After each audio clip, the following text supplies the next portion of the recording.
Muri ubu buzima hari abantu bavuka badafite igitsina kitagaragara neza nk'icy'umuhungu cyangwa icy'umukobwa. Abantu benshi bakabyita amayobera, abandi bakabifata nk'umuvumo. Ariko se ukuri ni ukuhe? Uyu munsi tugiye gusobanura zimwe mu mpamvu zishobora gutuma umuntu avuka adafite igitsina gisobanutse. Icyo bivuze ni uko abaganga babifata. Kuvuka udafite igitsina gisobanutse ni ikibazo kizwi nka intersex. Bisobanura ko umwana ashobora kuvuka afite igitsina cyo hanze kitagaragara neza cyangwa igitsina cyo hanze kimeze nk'icy'umuhungu ariko imbere ari umukobwa, cyangwa ibivange byombi. Ibi biba byarabaye umwana akiri mu nda ya nyina. Zimwe mu mpamvu nyamukuru zibitera harimo ibibazo bya koromosome. Mu busanzwe umukobwa aba afite koromosome za X ebyiri, umuhungu akagira X na Y. Ariko hari igihe umwana ashobora kuvuka afite XXY cyangwa XO cyangwa n'izindi mpinduka. Ibi bituma umubiri utubaka igitsina mu buryo busanzwe. Icya kabiri, hari imisemburo idahagije cyangwa idakora neza. Mu nda umwana akeneye imisemburo ihagije kugira ngo igitsina gikure neza. Iyo imisemburo ari mike cyangwa umubiri ntuyakire, igitsina ntigishobora gukura neza. Icya gatatu, hari indwara ya CIH, iyo bakunze kwita congenital adrenal hyperplasia. Iyi ni indwara ivuka umuntu ayifite, ituma umubiri urekura imisemburo myinshi idakwiye. Umukobwa ashobora kuvuka igitsina gisa n'icy'umuhungu. Iya kane, hari iyo bita androgen insensitive syndrome. Hano umwana aba afite koromosome z'umuhungu za XY, ariko umubiri ntumenye kwakira imisemburo y'umugabo. Iki gihe avuka asa n'umukobwa, ariko imbere ibintu bikaba bitandukanye. Ikibazo cya gatanu, hari ibibazo mu mikurire y'inda.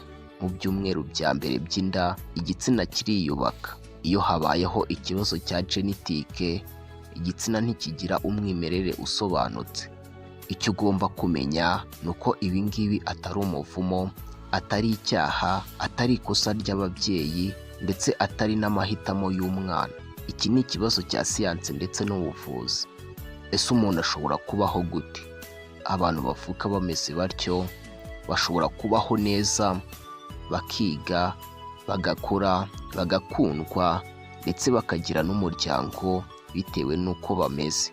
Igikenewe ni ubujyanama bwa muganga n'urukundo rw'umuryango. Ese ni iki cyakorwa mu gihe umwana avutse ameze gutyo? Icy'ingenzi hari ukwihutira kugana kwa muganga w'inzobere, hari ugukora ibizamini bya koromosome, gupima imisemburo, gukoresha ultrasound ndetse n'ibindi. Ntibyemewe gufata ibyemezo byihuse udafite ubujyanama, kuko kuvuka udafite igitsina gisobanutse ni ikibazo cy'ubuzima, si igisebo.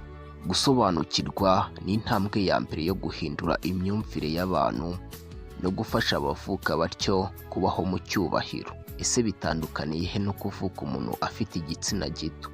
Iki ni ikibazo cyiza cyane, kandi abantu benshi bakunda kuvanga. Gusa reka tubivuge mu magambo yoroshye, tunagaragaza itandukaniro riri hagati yo kuvuka udafite igitsina gisobanutse, ibyo bakunze kwita intersex, no kuvuka ufite igitsina gitoya. Kuvuka udafite igitsina gisobanutse bisobanura iki? Iki gihe umwana ashobora kuvuka afite igitsina cye kitagaragara neza nk'icy'umuhungu cyangwa icy'umukobwa. Hari akavange k'ibitsina byombi cyangwa kutamenyekana neza. Ibibonekamo, hari igihe igitsina cyo hanze kimeze nk'icy'umuhungu ariko kituzuye, cyangwa kimeze nk'icy'umukobwa ariko gifite ibidasanzwe. Imbere mu nda hakaba hari icy'abagabo cyangwa ibya kigore cyangwa ibivange. Impamvu yabyo nyamukuru harimo koromosome zidahwitse, imisemburo idakora neza, indwara nka CHI cyangwa AIS, cyangwa ibibazo bya genetike. Icy'ingenzi si ubunini bw'igitsina, ahubwo ni ukumenyekana nk'igitsina ubwacyo. Naho ku bafite igitsina gitoya bisobanura iki? Iki gihe umwana wari umuhungu byuzuye afite koromozome ya XY. Ikindi ni uko igitsina kiba gihari neza ariko ari gito cyane ugereranyije n'imyaka ye. Igitsina cye kiba gihari ariko kiri munsi y'urugero rwemewe mu buvuzi. Impamvu hari ukubura imisemburo y'umugabo iyo bakunze kwita testosterone, indwara za pituitary cyangwa hypothalamus nazo zishobora gutera iki kibazo. Ibibazo by'imisemburo akiri mu nda. Icy'ingenzi ugomba kumenya, iki gihe igitsina kiba gisobanutse, ikibazo ari ubunini. Kuki abantu benshi bakunda kubyibeshyaho? Umuntu ufite igitsina gito si uwakivukanye hagati. Inama y'ingenzi, ibibazo byombi n'iby'ubuvuzi ntibigomba kuvirwamo umuntu gusererezwa cyangwa irindi hohoterwa.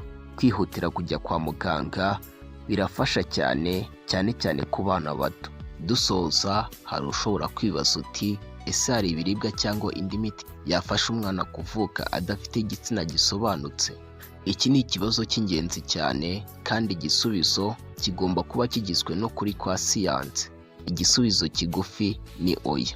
Impamvu ni uko nta biribwa byonyine byizewe ko umwana atavukana iki kibazo, kuko kuvuka ufite igitsina kidasobanutse ahanini biterwa na genetike cyangwa ibyo bakunze kwita genes and chromosomes, nuko imisemburo ikora mu nda. Ibi ni ibintu ibiribwa bidashobora guhindura burundu, ariko hari ibiribwa n'imyitwarire byafasha kugabanya zimwe mu ngaruka, cyane cyane izishingiye ku misemburo ndetse n'imikurire y'inda, nubwo bitizewe 100%. Ibiribwa bifasha gutuma inda itekanye kandi igitsina cy'umwana kigakura neza harimo ibiribwa bikungahaye kuri folic acid, iyi akaba ari vitamine B9. Ibi biribwa bifasha mu mikurire myiza y'ingingo z'umwana, harimo n'imyanya myibarukiro.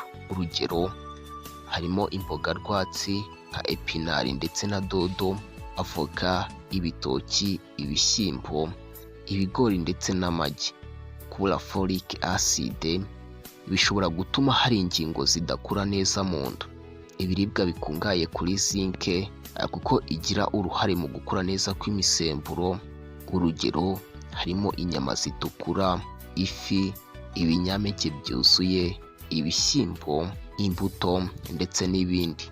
Ibiribwa byifitemo omega 3 kuko bifasha muri rusange mu mikurire y'umwana n'imikorere y'imisemburo. Harimo avoka, ifi yo mu nyanja, amavuta y'imbuto harimo nk'aya soya ndetse n'ibindi.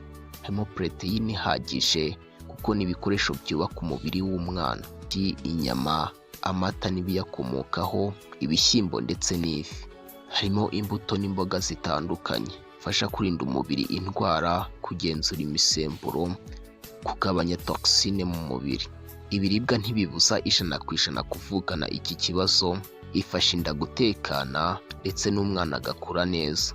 Ndagushimiye cyane rero, tuzakomeza ubutaha tugenda turebera hamwe n'ibindi bigiye bitandukanye. Iyi sheni yacu ya YouTube igenda ikugezaho umunsi ku wundi.